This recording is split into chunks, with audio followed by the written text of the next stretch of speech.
বাপের বাড়ি ভারী মজা সেটা তো আমরা সবাই জানি এবং বাপের বাড়ি আসলে আমরা অনেক ফ্রিভাবে আমরা থাকতে পারি, কারণ আমাদের রেসপন্সিবিলিটি অনেকটা কমে যায়, যেটা না আমরা বাড়িতে করতে পারি না, কারণ আমাদের সেই সময় অনেক দায় বা দায়িত্ব থেকে যায়, যেটা বাপের বাড়ি আসলে অনেকটা ফ্রি থাকি আমরা। আজকে একটা ফার্স্ট পার্ট নিয়ে এসেছি, এটা কিন্তু ফার্স্ট পার্ট আমি দিচ্ছি, সেকেন্ড পার্ট আমি আবার আসবো নিয়ে। তো ফার্স্ট পার্টে আমি এটা দেখাচ্ছি যে আজকে আমরা কোথায় যাচ্ছি এবং কারা সবাই আমরা। আজকে আমাদের আবার একটা গ্রুপ মেট, সেটা হলো স্কুল ফ্রেন্ডদের সাথে, যাদের সাথে আমি ক্লাস 5 to 10, কারোর সাথে 12 পর্যন্ত পড়েছি। সেই সব বান্ধবীরা আবার আমরা একসাথে হয়েছি। এক বান্ধবীর স্টুডিওতে তার মেয়ের জন্মদিন ছিল এবং এই প্রোগ্রামটা অনেক আগে ছিল। সবাইকে আমাদের সময় করে আসতে হবে বলে প্রোগ্রামটা অনেক আগে সেট হয়েছিল, কারণ অনেকে চাকরি করে, অনেকে ব্যবসা করে, অনেকের বুটিক আছে, অনেকের পার্লার আছে, তো সবাই ম্যানেজ করে আসতে হবে, তো সেই কারণে। আর এই দিনটা ছিল কিন্তু সেই রুমেলা ঝড়ের দিন, যেদিনকে ঝড় আসার কথা ছিল। আমরা সবাই একটু ভয় পাচ্ছিলাম, কিন্তু তাও আমরা প্রোগ্রামটাকে মিস করিনি, কারণ এই প্রোগ্রামের জন্য আমরা অনেক অপেক্ষা করেছিলাম।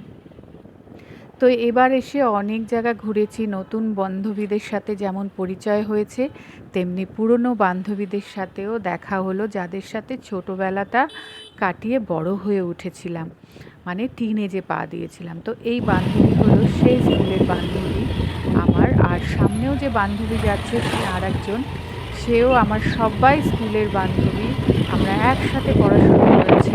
আর সে আমাদের ভেতর দিয়ে নিয়ে যাচ্ছে রাস্তা দিয়ে চিনিয়ে, কারণ মেইন রোড দিয়ে আমরা যাচ্ছিলাম না, গ্রামেরা আমরা যাচ্ছিলাম, যার জন্য আমরা ভেতরের রাস্তা দিয়ে দিয়ে পৌঁছাচ্ছিলাম গন্তব্যে। তো ওকে আমরা ফলো করে যাচ্ছিলাম, আর এই স্কুটি রাইডটা দারুণ লাগছিল, মেঘলা আকাশ আর হাওয়া বইছিল, মানে কি বলবো না, এত এনজয় করছিলাম এই স্কুটিতে করে যখন যাচ্ছিলাম। তো আমি ওকে বললাম, শোন, আমি না ক্যামেরা বন্দি করছি, তুই না ক্যামেরার দিকে তাকাস না, তোকেও তুলবো কিন্তু তাকাস না, কারণ ও চালাচ্ছে ঠিকই, কিন্তু হাজার হোক একটা মেয়ে তো, আর ওর হাত পাকাই খুব সুন্দর করে নিয়ে গেছে, কিন্তু তাও আমি ভয় পাচ্ছিলাম, কারণ আমি খুব একটা স্কুটি বা বাইকে চড়ি না, সেই কারণে।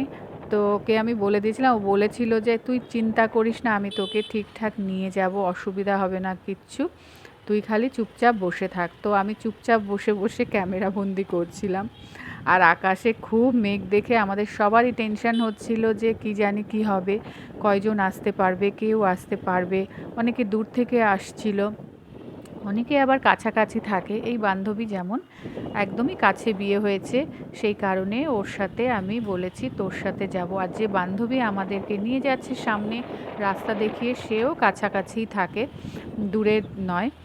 আর এই দেখো আকাশে কীরকমভাবে মেঘ ঘনিয়ে আসছে, কারণ ঝড় আসছে তো সেই সময়। আর আমরা যাচ্ছি, এনজয় করছি ঠিকই, মনের মধ্যে একটা টেনশন হচ্ছিল, কারণ ওখানে গিয়ে ঝড়ের মুখে পড়লে মুশকিলে হয়ে যাবে, কারণ বাড়িতে তো আবার ফিরতেই হবে আমাদের সবাইকে। তো যাই হোক, আমরা খুব সুন্দর করে এনজয় করেছি, খুব আনন্দ করেছি, কিন্তু কোনো অসুবিধা হয়নি, আবার বাড়িও ফিরে এসেছি টাইমে। আর আর আমরা এইভাবে গল্প করতে করতে পৌঁছেও গেছি আমাদের যেখানে প্রোগ্রাম, সে স্টুডিওতে। এবার তোমাদের এর পরের পার্টে অবশ্যই দেখিয়ে দেবো কে কে এসেছিল, সব কিন্তু আমার স্কুলের বান্ধবী, এরা সব 5 to 10, কেউ 12 পর্যন্ত একসাথে পড়েছি, সবার সাথে সেকেন্ড পার্টে পরিচয় করাবো।